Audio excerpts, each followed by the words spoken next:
დაფარულია ეს გვარები. ვარსკვლავების საქმის მოსამართლის გასწვრივ სახელების და გვარების ნაცვლად საქალაქო სასამართლოს ვებგვერდზე მხოლოდ მას შემდეგ გაჩნდა, რაც ჩვენ კითხვებით პროკურატურას და სასამართლოს მივმართეთ. მანამდე უკვე მეორედ, ანუ გაზპრომის დოკუმენტის შემდეგ მეორედ, მოხდა ისე, რომ საიდუმლოდ შეფასებული ინფორმაციის გასაჯაროებაში სისტემა ვამხილეთ. თბილისის საქალაქო სასამართლოს საიტზე სისხლის სამართლის საქმეებში შევალთ ჩავწერთ პროკურორ ნადირაძეს, რომელიც არის საქმის სპეცრაზმელების საქმის პროკურორი და აქ ღიად წერია გვარები. ანუ იმას, რასაც აქამდე საზოგადოებას უმალავდნენ, ის რაც უნდა იყოს გასაიდუმლოებული წესით, ღიად საიტზე წერია.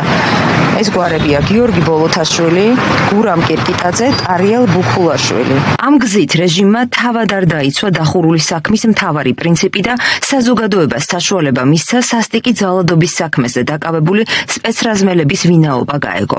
გაამჟღავნა გვარები, რაც აქამდე უცნობი იყო. ამის შემდეგ დავიწყეთ გარკვევა, რატომ გაასაჯაროეს ინფორმაცია. დავრეკეთ ჯერ პროკურატურაში, შემდეგ სასამართლოში. სახელები და გვარები წერია დაკავებულების და ეს რამე შეცდომა თუ საიდუმლო გრიფი მოიხსნა საქმეს? წარმოგიდგენთ არა მაქვს და ვიკითხო.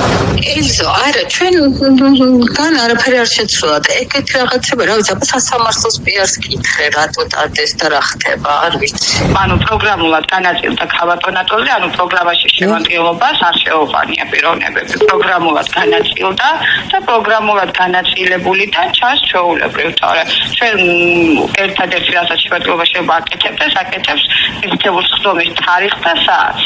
დარბას ასევე პროგრამაში მე ანუ სხვა შემთხვევაში პროკურატურას თვითონ და მიენიშნებინა, რომ ეს საიდუმლოს შემცველი იყო და აღარ განაწილების წესი შეიძლება და სხვანაირი ყოფილიყო ისე, რომ ეს პროგრამულად ესე საჯაროდ არ გამოჩენილიყო. ესე იგი გავიდა რამდენიმე საათი, აი ახლა არის 4:30 და კიდევ ერთხელ ვამოწმებთ სისხლის სამართლის საქმეებში პროკურორი ნადირაძე, დაიქიძებნებოდა რომ 30 რიცხვში ანახვალ პროცესია და აი ახლა საერთოდ წაშალეს. როგორც ჩანს, აი ასე სჭირდება კონტროლი სახელმწიფო უწყებებს, თუ მართლაც საიდუმლოა, რომ ეს საიდუმლო დაიცვან და თუ არ არის საიდუმლო, მაშინ უნდა იცოდეს ეს ხალხმა. ჩემთვის მაგალითად ეს ნიშანია იმის, რომ გასაიდუმლოების ერთადერთი ამოცანა რეჟიმისთვის არის, რომ გააჩუმონ ჟურნალისტები, გააჩუმონ დაცვის მხარე, გააჩუმონ დაზარალებულები. ნახოთ რა გამოუვათ. პროკურატურისა და სასამართლოს შეცდომამდე, ასე დავარქვათ ინფორმაციის გამჟღავნებას, ჩვენ გეზი ისედაც ჰქონდა აღებული დაკავებული სპეცრაზმელის ოჯახისკენ. საქმეზე მუშაობა არ შეგვიწყვეტია დაკავების მომენტიდან. ორმა წყარომ ძალოვანი უწყებებიდან მოგვაწოდა ინფორმაცია პირზე, რომელსაც გურამ როგავაზე თავდასხმას ედავებიან და არა მარტო. ჰქონდა წვდომა საქმის მასალებთან, საგამოძიებო მოქმედებების ჩატარების ქრონოლოგიასთან. ჩვენ მოვდივართ, რომ ვიპოვოთ გურამ როგავაზე თავდასხმისთვის დაკავებულის ოჯახი.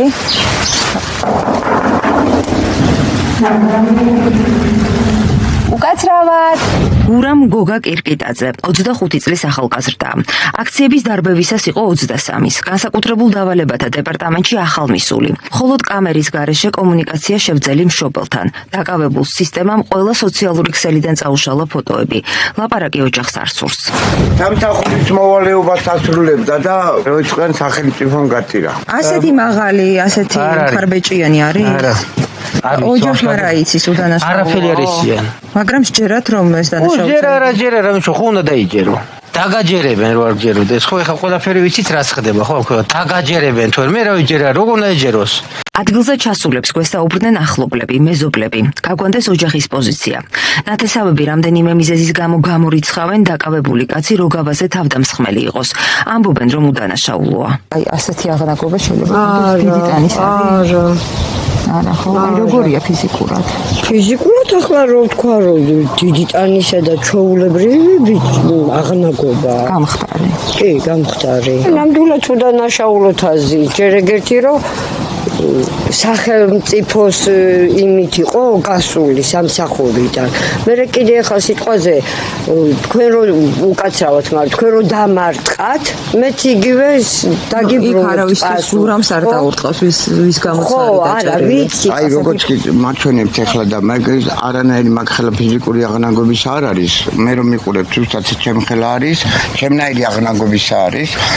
ოდნავ მაღალი, ჯერ ერთი წინახალზე მაგას არ გაუშვებდნენ არანაირად. იმიტომ რომ პატარა ბალღია და ახალი მისული იყო მაშინ. მშვიდობა რო გვაქვს დღესა, ხო? ამათ დამსახურება არის რა. და ამ ბიჭებისა აი მე დამსახურება არის ყველაფერი და აი მას ვიტყვი რომ და დანარჩენი რა ვიცი მე და ესეთი ბიჭები არ უნდა გაწირონ რა. უშუალოდ მე დარწმუნებული ვარ რომ ეს თავრობის გაწერილი არ არის ფაქტიურად, მაგრამ თავრობა იძულებული გახდა რომ გააკეთონ ესა რა, დაიჭირეს ისეთი ხალხი, რომელსაც პატრონი არ აყავდა რაღაცა ეგეთი ამბავში რა. ირკვევა ერთი საინტერესო გარემოებაც. კირკიტაძე სისტემას ისედაც დაკავებული ყავდა, როცა გურამ როგავაზე თავდასხმის ბრალდება დაუმატეს. ადმინისტრაციული პატიმრობის პარალელურად გამოძიების ვერსიით გამოდის, რომ საკანში მყოფმა კაცმა მხოლოდ ახლა აღიარა დანაშაული, რომელიც თურმე წელიწად ნახევრის წინ ჩაიდინა. უბრალოდ საჭეს მართავდა სიმთვრალეში, მთვრალი იყო ნასვამი მდგომარეობაში და როგორც კანონი გამოვიდა ეხლა რომ 10 დღიანი საჯელი, ანუ დაჭერის ამბავი არის, მაგ მხრივ დაიჭირეს და მერე უკვე მიუყენეს ეს რაღაცა ბრალდებები. ოჯახი რას ამბობს? უდანაშაულოა? რა თქმა უნდა. ალო, გამარჯობა. გიორგი ნადირაძესთან სურს დაკავშირება და არ პასუხობს შიდა ნომერზე და თუ არის ადგილზე იქნებ პასუხთან რაიმე ფორმით. არა. ელისო ჯარიაშვილი. ჩვენ ვეცადეთ გაგვერკვია ოფიციალურად, რა საგამოძიებო მოქმედებები ჩატარდა ძალიან მოკლე დროში იმისთვის, რომ 18 თვის განმავლობაში გამოუძიებელი საქმის ერთ დღეში გახსნა მოხერხდა. ისიც მხოლოდ მას შემდეგ, რაც ჩვენი გამოძიება გავიდა ეთერში. ვეცადეთ კითხვები გამომძიებლისთვის დაგვესვა. გურამ როგავას საქმესთან დაკავშირებით ერთი კითხვა მქონდა. კარგი ხალხოწებით. ისიც რა, როგორც შე საქმესაც საიდუმლობრიფი არ ადევს, სასამართლოს საიტზე ღიად წერია დაკავებულების გვარები და ჩვენ გავარკვიეთ, რომ ის, რაც საქმის მასალაში დევს, თავდაყირა აყენებს რეჟიმის მთელ კონსტრუქციას, რომელსაც თითქმის 2 წელი აგებდა. 2 წყარო ძალოვანი სტრუქტურებიდან გვიყვება, რომ აღიარებითი ჩვენების გარდა საქმეში 2 ფარატინა ფურცელია. პროკურატურასა და შინაგან საქმეთა სამინისტროს შორის კორესპონდენცია. გურამ როგავას შესაძლო თავდამსხმელის შესახებ ჩვენ მიერ მომზადებული გადაცემის ეთერში გასვლიდან მეორე დღეს პროკურატურა აქტიურ ქმედებებზე გადადის. გამომკითხეს გურამ როგავა. აქედან 2 დღეში დაიჭირეს სპეცრაზმელები. ჩვენი რეპორტაჟით ისიც დადგინდა, რომ 5 მაისის ჩათვლით გამოძიებას საქმეზე გამოკითხულიც კი აღარავინ ყავდა 2024 წლის დეკემბრის შემდეგ. არ გადადგმულა არც ერთი ნაბიჯი. რა ხდება შემდეგ, ანუ გადაცემის ეთერში გასვლიდან სპეცრაზმელების დაკავებამდე. აქ მანევრირებისთვის სისტემას ფაქტობრივად ერთი სამუშაო დღე ჰქონდა. 6-7 მაისი. სწორედ ამ დროს, ანუ რამდენიმე საათში რეჟიმს მოუხერხებია ის, რასაც თვეები ვერ აკეთებდა. მოახერხა გამაოგნებელი ფორმით, რაც საგამოძიებო მოქმედებადაც ვერ მიიჩნევა. 6 მაისს პროკურატურა წერს წერილს შინაგან საქმეთა სამინისტროს და აიდენტიფიციროს გურამ როგავაზე თავდამსხმელი. 7 მაისს კი შინაგან საქმეთა სამინისტრო უბრუნებს პასუხად გურამ კირკიტაძის გვარს. სწორედ ამ დღეს ჩატარდა გენერალურ პროკურატურაში ბრიფინგი. მტკიცებულებებზე და იდენტიფიცირებაზე პროკურორი მხოლოდ ასე პასუხობს. შინაგან საქმეთა სამინისტროს მიმართეთ და ერთ დღეში დაგიბრუნეს მათ პასუხი. ჩატარებული არის არაერთი საგამოძიებო მოქმედება და მიღებული არის არაერთი ექსპერტიზის დასკვნა.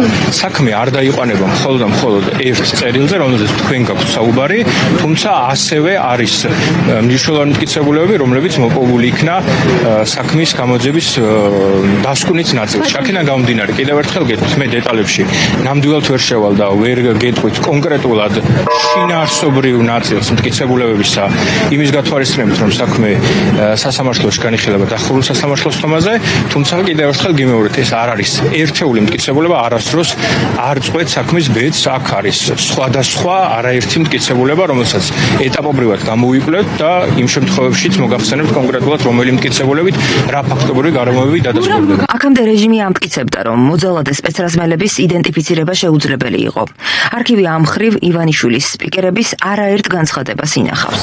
იდენტიფიცირება 8 თვეში ვერ მოხდებოდა? უწყებები ეხლა რაც არის არსებული ინფორმაცია იდენტიფიცირებადი არ იყვნენ ეს პირები. იყო პრობლემა ამოცნობის, იყო პრობლემა მტკიცებულებების და საბოლოო ჯამში პროკურატურამ როდესაც არად ჩათვალა რომ აქვს მტკიცებულებები კონკრეტული პირების მიმართ მიიღო შესაბამისი გადაწყვეტილება.